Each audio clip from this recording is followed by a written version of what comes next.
বাহিরে এত পরিমাণে ঠান্ডা পড়েছে আর এই ঠান্ডা পড়লেই বাসার সবাই আবদার করে বসে খিচুড়ি খাবে। আজকের মেনুতে আয়োজন করেছি ভুনা খিচুড়ি, রসুন দিয়ে গরুর মাংস এবং কয়েক পাতের ভর্তাও বানিয়েছি।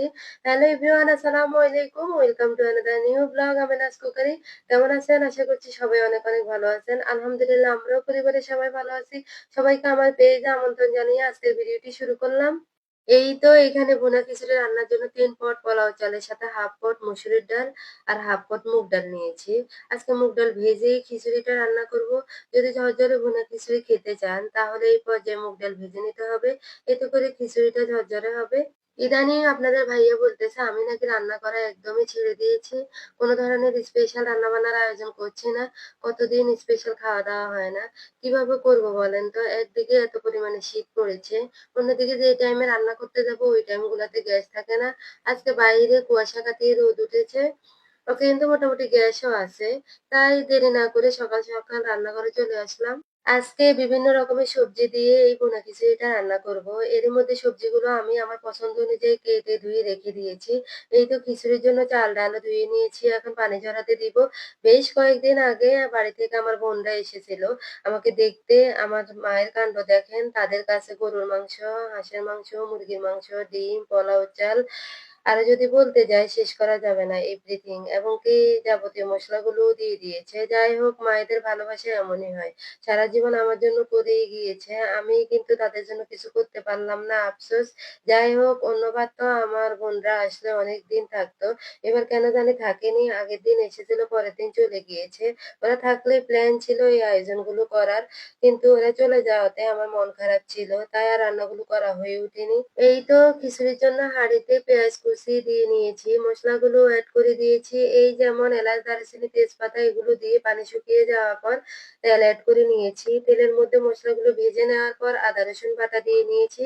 পরিমাণ বুঝেই দিয়ে নিবেন। বেশ কিছুক্ষণ ভাজার পর মসলার কাঁচা স্মেল যাওয়ার পর ধুয়ে রাখা পোলাও চাল দিয়ে নিয়েছি। এই পর্যায়ে বাকি মসলাগুলো এড করে দিচ্ছি। এই তো এই পর্যায়ে দিয়ে নিচ্ছি স্বাদ অনুযায়ী লবণ। হলুদের পরিমাণটা খিচুড়িতে আমি কমই ইউজ করি। এতে করে খিচুড়ি কালারটা খুব সুন্দর আসে। আর দিয়ে নিয়েছি মরিচের গুঁড়া। যে যেমন ঝাল খান ওই পরিমাণেই দিয়ে নিবেন। আর দিয়েছি গরম মসলার গুঁড়া। এই দিয়ে এখন বেশ কিছুক্ষণ ভেজে নিব। ভুনা খিচুড়ি ঝরঝরে খেতে চাইলে এই পর্যায়ে ভেজে নিতে হবে। এই পর্যায়ে দিয়ে নিয়েছি কেটে রাখা সবজি। এখানে আমি কয়েক পদের সবজি নিয়েছি। এই যেমন গাজর, ফুলকপি, বাঁধাকপি, সিম, আলু, পেঁয়াজকলি। এই বিভিন্ন কালারিং সবজি দিয়ে খিচুড়ি করলে খেতে যেমন দুর্দান্ত রকমের স্বাদ হয়, দেখতেও লোভনীয় হয়।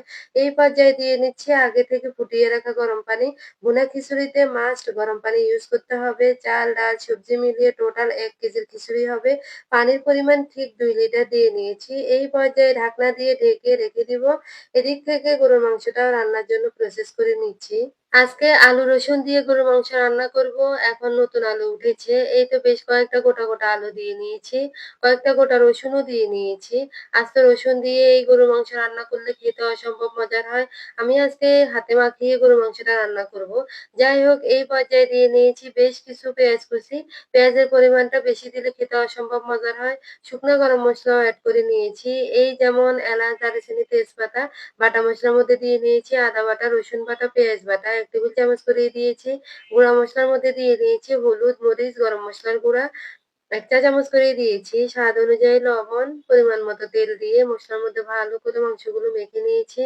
এখন পাতিলে নিয়ে একবারে রান্না বসিয়ে দিব। মাংস যখন কষানো হয়ে যাবে একবারে ঝোল দিয়ে পুরো রান্না করে নিব। এদিক থেকে খিচুড়ি রান্না হয়ে গিয়েছে। এই পর্যায়ে কাঁচামরিচ ফালি দিয়ে নামিয়ে নিব। খিচুড়িটা বেশ ঝরঝরে হয়েছে। কুয়াশা ঘেরা এই শীতের দিনে খিচুড়ি খাওয়ার মজাই আলাদা। এই খিচুড়ির সাথে যদি থাকে কয়েক রকমের ভর্তা, তাহলে কিন্তু একদমই জমে যায়। আজকে মূলত ভর্তা করার তেমন প্ল্যান ছিল না। আপনাদের ভাইয়া হঠাৎ করেই খিচুড়ির সাথে ভর্তা খেতে ইচ্ছে করেছে।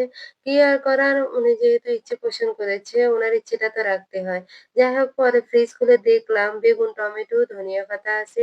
এগুলো দিয়ে আজকের ভর্তা করব।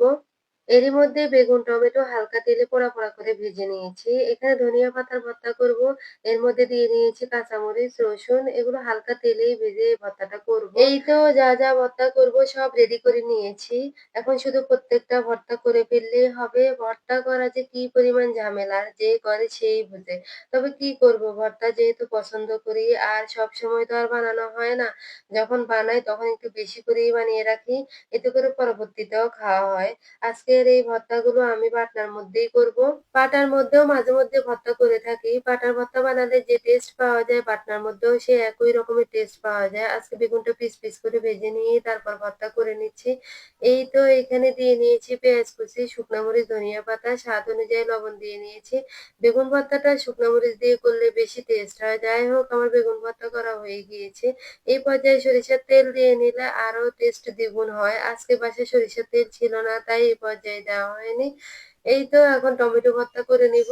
এই পর্যায়ে টমেটো ভর্তার মধ্যে দিয়ে নিয়েছি শুকনা মরিচ, কাঁচা পেঁয়াজ, ধনিয়া পাতা আর দিয়েছি স্বাদ অনুযায়ী লবণ। শীতকাল আসলে পাকা টমেটোর ভর্তা খেতে কিন্তু অনেক মজার। আমি তো প্রায় প্রায় এই ভর্তাটা করে থাকি। এই তো পর্যায়ক্রমে সবগুলোই ভর্তা করে নিচ্ছি। এখন ধনিয়া পাতার ভর্তা করব।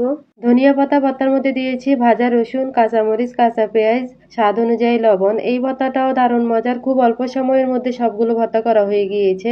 একেকটার স্বাদ কিন্তু একেক রকম। কোনোটার সাথে কোনোটার কম্পেয়ার করা যাবে না। এতটাই মজার। এই তো এই দিক থেকে গরু মাংস রান্না হয়ে গিয়েছে। গরু মাংস তো রান্না আমরা সবাই জানি, যার জন্য আজকে আর দেখালাম না। সবগুলো খাবার রেডি। খাবারগুলো এখন বাটিতে বেড়ে টেবিলে দিয়ে নিব। আমার এরকম সাজানো গোছানো জিনিস খুব ভালো লাগে। শুধু যে গেস্ট আসলেই যে সাজিয়ে গুজিয়ে দিতে হবে এমনটা না। মাঝে মধ্যে নিজেদের খাবারের জন্য সাজিয়ে গুজিয়ে নিলে মনটাও কিন্তু ভালো থাকে। আর আমরা জিনিসপত্র কিনি সাধারণত নিজেরা ব্যবহারের জন্য। কবে একদিন গেস্ট আসবে সেদিন ব্যবহার করব, ওগুলো আমার একদমই ভালো লাগে না। আমার জিনিসপত্র যদি আমি ব্যবহার করতে না পারলাম তাহলে ওগুলো তুলে রেখে আমার লাভ কি বলেন তো? যাদের জন্য তুলে রাখবো তখন তো এগুলো চলও থাকবে না। তাই নিজেরা ব্যবহার করে হালাল করা উত্তম। যাই হোক সবাই এখন দুপুরে খাবার খাবো। আমার প্রতিটা রান্না কেমন হয়েছে অবশ্যই জানাবেন। সবাই ভালো থাকবেন, আমাদের জন্য দোয়া করবেন। নেক্সট ভিডিওতে আবারও দেখা হবে। আল্লাহ হাফেজ, আসসালামু আলাইকুম।